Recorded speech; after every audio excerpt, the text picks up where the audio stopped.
I tried it again later on, couldn't do it. I was back there twice. Every time I went down, I'm trying to see if I can get that echo in center field. Only worked one time. Never listened to words. Working Twilight baseball, I had people in the stands, and during the course of the game, about the 4th inning, I'm working behind the plate, people in the stands saying, "McNally, we know where your car is." That's all right, I outsmarted them. As soon as I finished the game, I quick ran the Pep Boys, and I got a locking cap for my gas tank. Tell you a real couple quick ones. You know, how do the officials with the players and so on?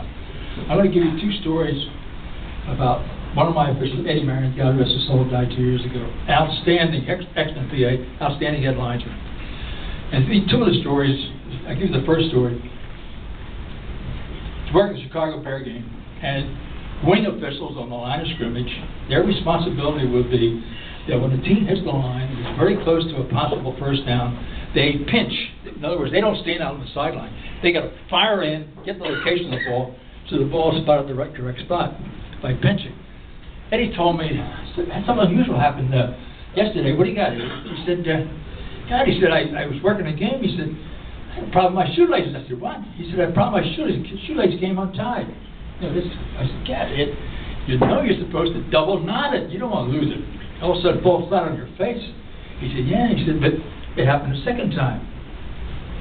It happened a second. I said, like what? He said, okay, same thing. Pinched. 3rd quarter, pinched again, going in there. He said, all of a sudden, look down. Here's a dark hand reaching out. There's a player unlacing his shoe. The player's number was 34. I can't think of his name from the Chicago Bears. Okay, oh yes, it's Walter, Walter, thanks, I appreciate your help. Walter Payton, Sweetness. This was a wonderful guy, wonderful, outstanding athlete, so on and so. First one was Eddie, second another time with Eddie. Eddie now has the Bears in Atlanta, and the Bears are going in, and they're down about the 12-yard line. Walter took the ball, boom, hit the line, down around the 4-yard line, tackled him down. He thought he put the ball down on the ground.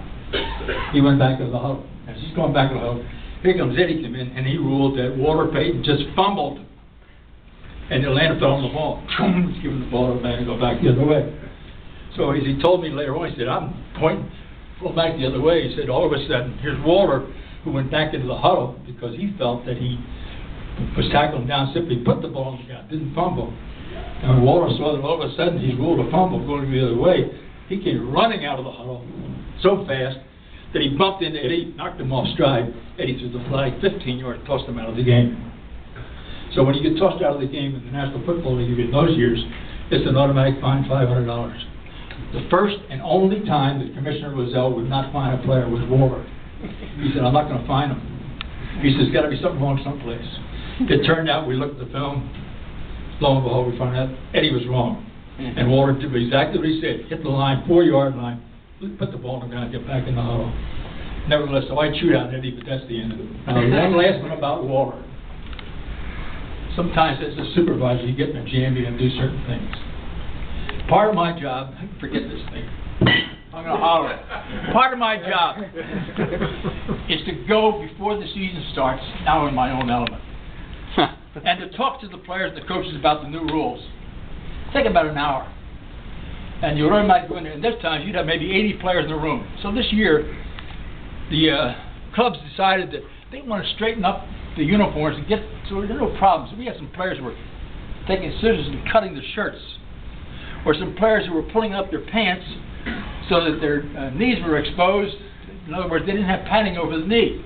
And they want to straighten all this. They said, look, among other things, we don't want players to have knee pads and put them on the outside. You got to cover them. Everybody's the same. You got to cover them. Okay. So I'm in with the Bears, and I start talking about the new rules and so on. I said, by the way, we got a new rule coming up about uniform, and the rule is basically is I'll tell you right now, it's being worked on, but basically it's this. All players must, if you want to wear knee pads, fine, but you got to take the lower part of the pants and cover it. No knee pads on the outside. Okay, that's the end. Next rule. All of a sudden, in the back of the room, here's Sweetness. Walter stands up. What do you got, Walter? He said, Art, he said, I've been playing high school, college, and now pros. He said, I have always worn knee pads on the outside. He said, what's the problem? I said, it's not. Anyhow, the bottom line is we're talking now 6 or 7 minutes. I'm trying to get him settled down. And the players are all going to bat for Walter. They're all against me, all 80 of them. So I finally said, look, tell you what, this is my first team I'm hitting. I will find out over the weekend. I'll get back to you. I'll get back to your coach, who was at that time, his name was Armstrong. I'll let you know next Monday. Settle down, let's finish. Okay, good. Okay, so we finished. I didn't get any more of it. This was on a Wednesday. The next day, Thursday, went to Green Bay. From Green Bay, went to Mankato for the Minnesota Vikings. All right, that's the third. Now I come back. Now I got a preseason game in Chicago. I came back to Chicago. Made arrangements with the referee, Cal Lepore. Sat down. We were going to have a nice lunch. And Cal said, listen, I understand you were here in Chicago last Wednesday. I said, yeah, but he said, well, there's a little bit of a problem. I said, what's the problem? He said, well, when apparently you left, Walter was talking to some offbeat reporter about knee pads. Now, we know that they have got to cover the knee pads. He said, but he really made an issue of it. And talking to this reporter, he just said, look, if I have to wear knee pads on the inside, I'm not going to play. I said, oh? I'm not going to play. Right now, I know what I want to do, and I don't want my referee and my crew to be on the spot. I finished lunch, and I said, I'll get back, I'll talk to you. Went to the phone, called New York, got a hold of Joe Brown. He's the number 2 man. I said, Joe, this is what happened. Walter has made a big deal of knee pads, and he says that he won't play if the knee pads have to go inside. He wants to wear them on the outside like he's always done in his career. I said, Joe, I'm telling you this, ask the commissioner. As far as I'm concerned, if he wears those knee pads on the outside, we're going to run him. There's going to be 60,000 people in the place paying a lot of money to see Walter Payton play football. But if he wears those knee pads on the outside, he's gone. That's the way I want to do it. Joe said, let me get back to you. So I sat in my room. About 15 minutes later, he called back. The commissioner said, okay, go ahead and do it. So now with my officials, I told them, this is what the rule is going to be. If Walter comes out there with the knee pads because of what he had said and so on, so he's gone. He's out. If he wants to change them, build him back in later on. Understand? Fine. Okay. So now we go to the night of the game. 7:30 kickoff. 1 o'clock. Together with my officials, we went to Soldiers Field. Officials went in the dressing room. I went down to the Bears locker room. Standing outside the locker room is Jim Finks. Maybe heard that name. Okay. General manager of Chicago Bears. Here's the coach Armstrong of the Chicago Bears. I said, gentlemen, I want to tell you something. I went through the story. Bottom line is this: if Walter puts those knee pads on the outside, we're going to run him. If he wants to cover him, we'll let him back in later on. But we're going to toss him out of the game. Jim thinks, you're going to what? I said, this is what it's going to be. I'll take the responsibility. So I started to walk away, and Jim said, hey, Art, what? I said, what? He said, do me a favor, will you? I said, what's that? He said, would you go in there and tell Walter? Okay. This is the job of a supervisor now who has been at Central High School for 14 years and has handled some of the toughest people in the creation. There's Walter, and there was another guy named Harper. He also doing the same thing, and I said, come on over. Sat down. Never forget, the both of them sat on stools in the bench. Understand? I said, Walter, and I forget the guy's name. I didn't even say his name because I didn't know his first name. I said, if either or both of you put the knee pads on the outside, you will not play tonight. You understand?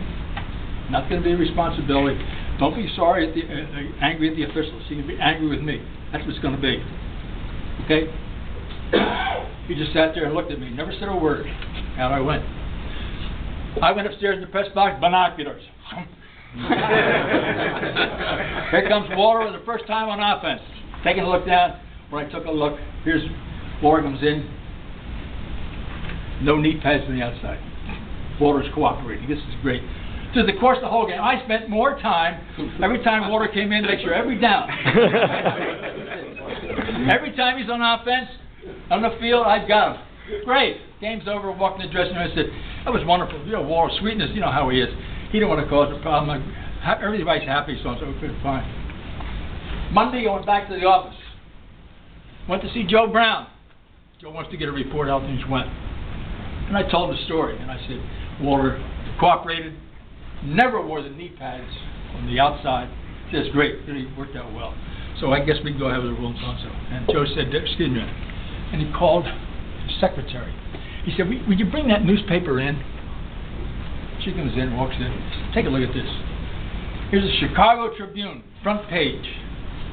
Here's Walter Payton when he is off the field, sitting on the bench.